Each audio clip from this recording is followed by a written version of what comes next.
Hi hello welcome back to my YouTube channel. ನಾನಿವತ್ತು petrol bunk ಬಿಸ್ನೆಸ್ನ ಬಗ್ಗೆ ಒಂದಿಷ್ಟು ಮಾಹಿತಿಯನ್ನು ಕೊಡ್ತಾ ಇದ್ದೀನಿ. ಅದರಲ್ಲಿ ಹಾಗಿದ್ರೆ ಈ ಪೆಟ್ರೋಲ್ ಬಂಕ್ ಉದ್ಯಮನ ಶುರು ಮಾಡೋದು ಹೇಗೆ, ಇದಕ್ಕಿರಬೇಕಾದಂತಹ ಅರ್ಹತೆಗಳೇನು ಅನ್ನೋದನ್ನು ನೋಡೋದಾದರೆ, ಮೊದಲನೇದಾಗಿ ನಾವು ಭಾರತೀಯರೇ ಆಗಿರಬೇಕು. ನನಗೆ ಏಜ್ ಬಂದು 21ರಿಂದ 55 ವರ್ಷ ಒಳಗಡೆನೇ ಇರಬೇಕು. ಯಾರೆಲ್ಲ ಪೆಟ್ರೋಲ್ ಬಂಕ್ ಉದ್ಯಮವನ್ನು ಶುರು ಮಾಡಬೇಕು ಅಂದ್ಕೊಂಡಿರ್ತಾರೋ ಅವರ ಏಜು 21 ವರ್ಷದಿಂದ 55 ವರ್ಷ ಒಳಗಡೆ ಇರಬೇಕು. ಅವರು 10ನೇ ತರಗತಿಯನ್ನು ಪಾಸ್ ಆಗಿರಲೇಬೇಕು. ಅದಾದಮೇಲೆ ನೀವು ಈ ಒಂದು ಉದ್ಯಮವನ್ನು ಶುರು ಮಾಡ್ತೀರಂದರೆ ಪ್ರತ್ಯೇಕವಾಗಿ ಜಾಗ ನಿಮ್ಮ ಸ್ವಂತದ್ದೇ ಆಗಿರಬೇಕು. ಯಾವುದೇ ಕಾರಣಕ್ಕೂ ಬಾಡಿಗೆ ಜಾಗದಲ್ಲಿ ಪೆಟ್ರೋಲ್ ಬಂಕ್ ಉದ್ಯಮವನ್ನು ಶುರು ಮಾಡೋ ಹಾಗಿಲ್ಲ. ಅದಕ್ಕೆ ಪರ್ಮಿಷನ್ ಕೂಡ ಕೊಡೋದಿಲ್ಲ. ಈಗ ಜಾಗವನ್ನು ಸ್ವತಃ ನಂದೇ ಆಗಿದೆ ಅಂತಂದರೆ ನಾನು ಲೀಗಲ್ ಡಾಕ್ಯುಮೆಂಟ್ಸ್ನ ಅದಕ್ಕೆ ಇಟ್ಕೊಂಡಿರಬೇಕು. ಬೇರೆಯವ್ರ ಕಡೆಯಿಂದ ತೊಗೊಂಡಿದ್ದೀನಿ, ಮಾಲೀಕರಿಂದ ತೊಗೊಂಡಿದ್ದೀನಿ ಅಂತಂದರೆ ಅವರಿಂದ ನಾವು NOC ಕೂಡ ಪಡ್ಕೊಂಡಿರಬೇಕಾಗಿರುತ್ತೆ. ಮತ್ತು ಸಿಟಿನಲ್ಲಿ ಶುರು ಮಾಡೋದು ಮತ್ತು ಹಳ್ಳಿನಲ್ಲಿ ಶುರು ಮಾಡೋದಾದರೆ ಎರಡಕ್ಕೂ ಕೂಡ ತುಂಬಾ ವ್ಯತ್ಯಾಸ ಇರುತ್ತೆ. ಸಿಟಿನಲ್ಲಾದರೆ ಅಪ್ ಟು 25 ಲಕ್ಷದವರೆಗೂ ಕೂಡ ಬಂಡವಾಳವನ್ನು ಹೂಡಿಕೆ ಮಾಡಬೇಕಾಗುತ್ತೆ. ಹಳ್ಳಿನಲ್ಲಿ ಬಂದು 12 ಲಕ್ಷ ಬಂಡವಾಳ ಇದ್ದರೆ ನಾವು ಪೆಟ್ರೋಲ್ ಬಂಕ್ ಬಿಸ್ನೆಸ್ಸನ್ನು ಶುರು ಮಾಡ್ಬೋದು.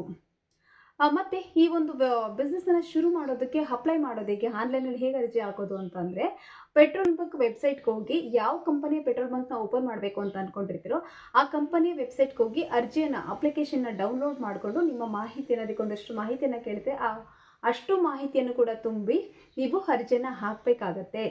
ಇಷ್ಟು ಹಾಕಿದ ನಂತರ ನೀವು ಹಾಗಿದ್ರೆ ಈ ಒಂದು ಪೆಟ್ರೋಲ್ ಬಂಕ್ ಉದ್ಯಮವನ್ನು ಎಲ್ಲ ವಾತಾವರಣದಲ್ಲೂ ಕೂಡ ಇದಕ್ಕೇನು ವಾತಾವರಣದ ಲೆಕ್ಕನೇ ಬರೋದಿಲ್ವಾ, ಅದಕ್ಕೇನು ಅದು ಮ್ಯಾಟ್ರ್ ಆಗಲ್ವಾ ಅಂತಂದರೆ ಇಲ್ಲ.